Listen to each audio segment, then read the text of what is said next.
পক্ষ থেকে 31 দফা একটা প্রস্তাবনা আমরা এখানে তুলে ধরি। তো সেই ব্যাপারে বিস্তারিত এখন আপনাদের সামনে ব্রিফিং করবেন আমাদের পার্টির সংগ্রামী সাধারণ সম্পাদক জননেতা সাইফুল হক। তার আগে আমি পরিচয় করে দিচ্ছি, আমাদের এই টিমে ছিলেন পার্টির রাজনৈতিক পরিষদের সদস্য বন্নিশিকা জামালি, রাজনৈতিক পরিষদের সদস্য আমি আকবর খান, এবং আমার বাম পাশে আছেন আমাদের রাজনৈতিক পরিষদের সদস্য আনসার আলী দুলাল, আরেকজন রাজনৈতিক পরিষদের সদস্য মীর মুহাজ্জর হোসেন মুস্তাক। আমি পার্টির সংগ্রামী সাধারণ সম্পাদক জননেতা সাইফুল হককে আপনাদের উদ্দেশ্যে এই বিষয়ে বিস্তারিত বলার জন্য অনুরোধ করছি।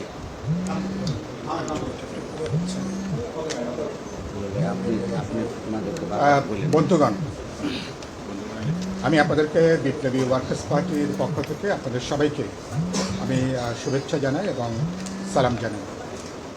আমরা একটা খুবই গুরুত্বপূর্ণ সময়ে আজকে বিপ্লবী ওয়ার্কার্স পার্টির পক্ষ থেকে আমাদের কেন্দ্রীয় নেতৃবৃন্দের 5 সদস্যের একটা প্রতিনিধি দল আমরা প্রধান নির্বাচন কমিশনারের সাথে সাক্ষাৎ করি এবং তার সাথে প্রায় আমাদের 50 মিনিটের বেশি আমরা বিভিন্ন প্রশ্নে আমরা আলোচনা করি।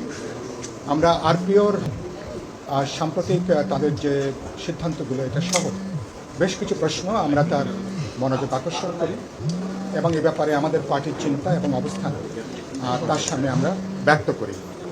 আমরা গুরুত্বপূর্ণ যেটা মনে করি যে নির্বাচন কমিশনের প্রধান স্টেক হোল্ডার হচ্ছেন রাজনৈতিক দলগুলো, কিন্তু দেখা যাচ্ছে যে আরপিও গণপ্রতিনিধিত্ব যে আদেশ বা নির্বাচনের যে আচরণবিধি এটা প্রণয়ন অথবা এটাকে চূড়ান্ত করবার আগে আমরা মনে করি যে রাজনৈতিক দলগুলোর সাথে নির্বাচন কমিশনের আলোচনাটা জরুরি ছিল।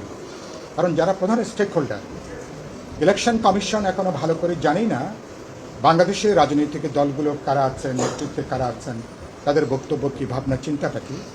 সুতরাং তারা আরপিওর খসড়া প্রণয়নের প্রক্রিয়াতে দরকার ছিল দলগুলোর সঙ্গে আলোচনা করা, মতামত নেওয়া এবং সেখানে পরামর্শটা নিয়ে এরপরে আরপিও চূড়ান্ত করা।